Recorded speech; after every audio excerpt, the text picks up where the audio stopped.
Les Hauts de Hurlevent. Émilie Brontë. Chapitre 30. J'ai fait une visite à Hurlevent, mais je ne l'ai pas revu depuis son départ d'ici. Joseph n'a pas lâché la porte pendant que je parlementais et n'a pas voulu me laisser passer. Il m'a dit que Madame Linton était occupée et que le maître n'était pas là. Zillah m'a donné quelques nouvelles de l'existence qu'il mène, sans quoi je saurais à peine s'ils sont morts ou vivants. Elle trouve Catherine hautaine et ne l'aime pas. Cela se devine à la façon dont elle en parle. Ma jeune dame lui a demandé quelques services lors de son arrivée, mais M. Heathcliff lui a prescrit de s'occuper de ses affaires et de laisser sa belle-fille se débrouiller toute seule. Zillah s'est volontiers conformée à ses instructions, car c'est une femme égoïste et à l'esprit étroit. Catherine a manifesté une contrariété enfantine d'être ainsi négligée. En retour, elle n'a pas caché son dédain pour Zillah et l'a rangée de la sorte dans le camp de ses ennemis, aussi infailliblement que si elle lui avait causé un grand tort. J'ai eu une longue conversation avec Zillah, il y a environ 6 semaines, un peu avant votre arrivée, un jour que nous nous étions rencontrés dans la lande. Voici ce qu'elle m'a raconté. La première chose qu'a faite Madame Linton en arrivant à Hurlevent a été de courir en haut, sans même nous souhaiter le bonsoir à Joseph et à moi. Elle s'est enfermée dans la chambre de Linton et y est restée jusqu'au matin. Puis pendant que le maître et Earnshaw étaient à déjeuner, elle est entrée dans la salle et a demandé, toute tremblante, si l'on ne pourrait pas envoyer chercher le docteur. Son cousin était très malade. « Nous connaissons cela », a répondu Heathcliff. « Mais sa vie ne vaut pas 1 liard, et je ne dépenserai pas 1 liard pour lui. »« Mais je ne sais que faire. Si personne ne veut m'aider, il va mourir. »« Sortez de cette pièce !» a crié le maître, « et que je n'entende plus jamais un mot à son sujet. Personne ici ne s'inquiète de ce que peut lui arriver. Si vous vous en souciez, faites le garde-malade. Sinon, enfermez-le et laissez-le tranquille. » Alors elle s'est mise à me tarabuster, et je lui ai répondu que j'avais eu assez de tracas avec cet être insupportable. À chacune sa tâche. La sienne était de soigner Linton, et M. Heathcliff m'avait prescrit de la lui laisser. Comment se sont-ils arrangés ensemble ? C'est ce que je ne saurais dire. J'imagine qu'il s'est beaucoup tracassé, qu'il a gémi nuit et jour, et qu'elle a eu bien peu de repos. Cela se voyait à sa pâleur et à ses yeux lourds. Elle venait parfois dans la cuisine, l'air tout égaré, et elle paraissait avoir envie de demander assistance. Mais je n'allais pas désobéir au maître. Je n'ose jamais lui désobéir, Madame Dean. Bien qu'à mon avis, on a eu tort de ne pas envoyer chercher Kenneth. Ce n'était pas mon affaire de donner des conseils ou de faire entendre des plaintes, et j'ai toujours refusé de m'en mêler. Une fois ou deux, après que nous étions allés nous coucher, il m'est arrivé de rouvrir ma porte et de trouver Madame Linton, en pleurs, assise en haut de l'escalier. Je suis vite rentrée chez moi, craignant de me laisser entraîner à intervenir. J'ai pitié d'elle à ce moment-là, bien sûr. Pourtant, je ne tenais pas à perdre ma place, vous comprenez. Enfin, une nuit, elle est entrée hardiment dans ma chambre et m'a épouvantée en disant « Avertissez M. Heathcliff que son fils est mourant. J'en suis sûre cette fois-ci. Levez-vous à l'instant et allez l'avertir. » Puis elle disparut. Je restai 1/4 d'heure à écouter en tremblant. Rien ne bougeait. La maison était calme. Elle s'est trompée, pensai-je. Il s'en est tiré. Ce n'est pas la peine de le déranger. Et je m'assoupis. Mais mon sommeil fut une seconde fois troublé par un violent coup de sonnette, la seule sonnette que nous ayons, qui a été installée exprès pour Linton. Le maître m'appela pour me prescrire d'aller voir ce qui se passait et leur signifier qu'il ne voulait pas que ce bruit se renouvelât. Je lui fis la commission de Catherine. Il poussa un juron, sortit au bout de quelques minutes avec une chandelle allumée et se dirigea vers la chambre. Je le suivis. Madame Heathcliff était assise à côté du lit, les mains croisées sur ses genoux. Son beau-père s'avança, dirigea la lumière sur la figure de Linton, le regarda et le tâta, puis il se tourna vers elle. « Eh bien, Catherine, dit-il, comment vous sentez-vous » Elle resta muette. « Comment vous sentez-vous, Catherine » répéta-t-il. « Il ne souffre plus et je suis libre, répondit-elle. « Je devrais me sentir bien, mais, continua-t-elle avec une amertume qu'elle ne pouvait cacher, Vous m'avez laissé si longtemps lutter seule contre la mort que je ne sens plus et ne vois plus que la mort. Je me sens comme morte. » Et elle en avait l'air. Je lui donnai un peu de vin. Ayrton et Joseph entrèrent. Ils avaient été réveillés par le coup de sonnette et le bruit des pas, et ils nous avaient entendus du dehors. Joseph n'était pas fâché, je crois, de la disparition du jeune homme. Ayrton paraissait un peu troublé, quoiqu'il fût plus occupé à regarder Catherine, avec de grands yeux, qu'à penser à Linton. Mais le maître l'invita à retourner se coucher. On n'avait pas besoin de lui. Il fit ensuite porter le corps dans sa chambre par Joseph, me dit de rentrer dans la mienne, et Madame Heathcliff resta seule. Le matin, il m'envoya lui faire savoir qu'elle devait descendre pour déjeuner. Elle s'était déshabillée, semblait vouloir dormir, et répondit qu'elle était souffrante, ce qui ne me surprit guère. J'en informai M. Heathcliff qui répliqua « Bon, laissez-la tranquille jusqu'après les obsèques. Montez de temps à autre voir si elle a besoin de quelque chose et, dès qu'elle paraîtra aller mieux, dites-le moi. » Catherine resta en haut pendant une quinzaine, d'après Zillah, qui allait la voir 2 fois par jour et qui se serait volontiers montrée un peu plus affectueuse si ses tentatives d'amabilité n'eussent aussitôt été repoussées avec hauteur. Heathcliff monta une fois pour lui montrer le testament de Linton. Celui-ci avait légué à son père tout ce qu'il avait et tout ce qu'elle-même avait eu de bien meuble. De pauvres malheureux avaient été déterminés par la menace ou la cajolerie à signer cet acte pendant l'absence d'1 semaine qu'avait faite Catherine lors de la mort de son père. Quant aux terres, comme il était mineur, il ne pouvait pas en disposer. Quoi qu'il en soit, M. Heathcliff les avait réclamés et les gardait en vertu des droits de sa femme et des siens propres aussi. Je suppose que c'est légal. En tout cas, Catherine, sans argent et sans amis, ne put lui en disputer la possession.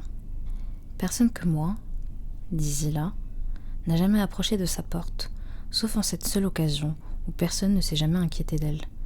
La première fois qu'elle est descendue dans la salle, c'était un dimanche après-midi. Elle s'était écriée, quand je lui avais apporté son dîner, qu'elle ne pouvait plus endurer le froid.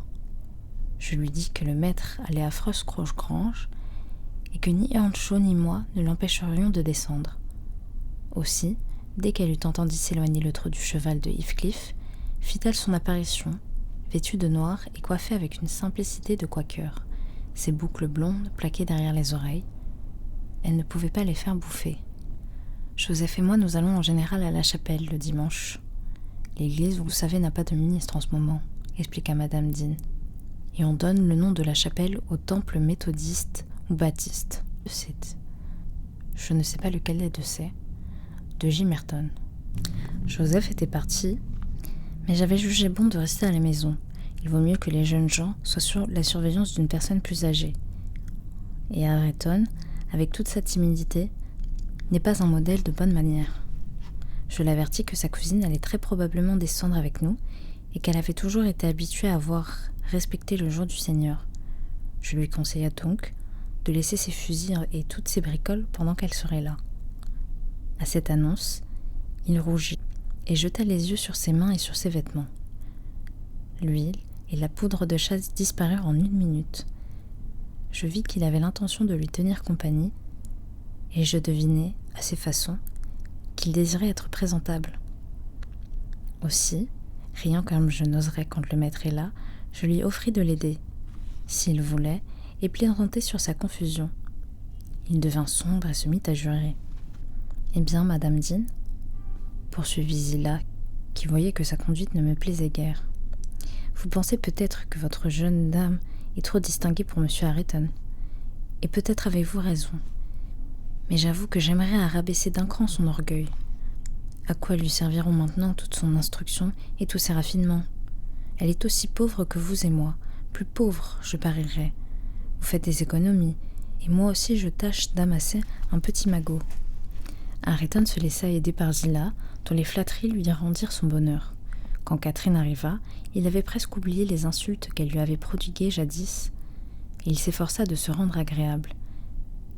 S'il faut en croire la femme de charge. Mademoiselle entra, dit Zillah, froide comme un glaçon et hautaine comme une princesse. Je me levai et lui offris mon fauteuil. Non, elle faisait fi de mes civilités. Earnshaw se leva lui aussi et la pria de venir sur le banc et de s'asseoir près du feu. Il était sûr qu'elle gelait. « Il y a 1 mois et plus que je gèle », répondit-elle en appuyant sur le mot avec tout le dédain qu'elle put y mettre. Elle prit elle-même une chaise et la plaça à bonne distance de nous deux. Après s'être réchauffée, elle regarda autour d'elle et découvrit un certain nombre de livres sur le buffet. Aussitôt elle se leva et se haussa pour les atteindre, mais ils étaient trop hauts pour elle. Son cousin, après avoir observé quelque temps ses efforts, finit par s'enhardir à l'aider. Elle tendit sa robe et il y mit les premiers volumes qui lui tombèrent sous la main. C'était une grande avance de la part du jeune homme. Elle ne le remercia pas, et il se sentait pourtant tout heureux qu'elle eût accepté son assistance. Il se harda à se tenir derrière elle pendant qu'elle examinait les livres, et même à se pencher et à montrer ce qui frappait son imagination dans certaines vieilles images qu'il contenait. L'impertinence avec laquelle elle chassait son doigt en faisant tourner la page ne le rebutait pas. Il se contenta de reculer un peu et de la regarder au lieu de regarder le livre. Elle continua de lire ou de chercher quelque chose à lire. Quant à lui, il concentra peu à peu son attention dans l'étude de ces boucles épaisses et soyeuses. Il ne pouvait pas voir sa figure et elle ne pouvait pas le voir. Sans bien s'en rendre compte, peut-être, de ce qu'il faisait, mais attiré comme un enfant vers une chandelle, il finit par passer du regard au toucher. Il avança la main et caressa une boucle aussi doucement que si c'eût été un oiseau. À la façon dont elle tressaillit et se retourna en sentant cette caresse, on aurait dit qu'il lui avait plongé un couteau dans le cou. « Allez-vous-en à l'instant, comment osez-vous me toucher? Que faites-vous là derrière moi ?» cria-t-elle d'un ton de dégoût. « Je ne puis vous souffrir, je vais remonter si vous vous approchez de moi. » M. Ayrton recula d'un air parfaitement stupide. Il s'assit sur le banc où il resta très tranquille, et elle continua de parcourir ses volumes pendant une autre demi-heure. À la fin, Earnshaw traversa la salle et me dit à voix basse: « Voulez-vous lui demander de nous faire la lecture, Zillah? J'en ai assez de ne rien faire. Il me semble que j'aimerais à l'entendre. Ne dites pas que c'est moi qui le désire, mais demandez-lui comme de vous-même. » « Monsieur Ayrton voudrait que vous fissiez la lecture, madame, » dis-je aussitôt. « Il vous en saurait beaucoup de gré. Il vous serait très obligé. » Elle fronça les sourcils, puis, levant les yeux, répondit: « Monsieur Ayrton, et tous, tant que vous êtes, vous aurez la bonté de comprendre que je repousse toutes les affections de bienveillance que vous avez l'hypocrisie de m'offrir. Je vous méprise et ne veux adresser la parole à aucun de vous. Quand j'aurai donné ma vie pour un mot affectueux, pour la simple vue d'un de vos visages, vous vous en êtes tenu à l'écart. Mais je ne veux pas me plaindre à vous. C'est le froid qui m'a chassé de ma chambre. Je ne suis venue ici ni pour vous amuser, ni pour jouir de votre société. »« Qu'aurais-je pu faire ?» commença Earnshaw. « En quoi ai-je mérité le blâme ? Oh, vous êtes une exception. Ce n'est pas votre sollicitude qui m'a jamais manqué. » « Mais je l'ai offerte plus d'une fois et j'ai demandé, » dit-il, excité par son impertinence. « J'ai demandé à M. Heathcliff de me laisser veiller à votre place. »« Taisez-vous, j'irai dehors, n'importe où, plutôt que d'avoir dans l'oreille votre désagréable voix. » Ayrton grommela qu'elle pouvait aller au diable pour ceux qu'il s'en souciait. Puis, décrochant son fusil, il ne s'abstint pas plus longtemps de ses occupations dominicales. Il parlait à présent et assez librement. Elle jugea bientôt convenable de retourner à sa solitude, mais le temps s'était mis à geler, et en dépit de son orgueil, elle fut forcée de condescendre à rester en notre compagnie de plus en plus longtemps. Seulement, j'ai pris soin qu'elle n'ait plus à dédaigner mes bonnes intentions. Je n'ai plus cessé d'être aussi roide qu'elle.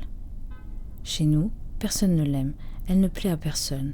Elle ne mérite d'ailleurs pas qu'on l'aime, car, dès qu'on lui dit le moindre mot, elle se renfrogne sans respect pour qui que ce soit.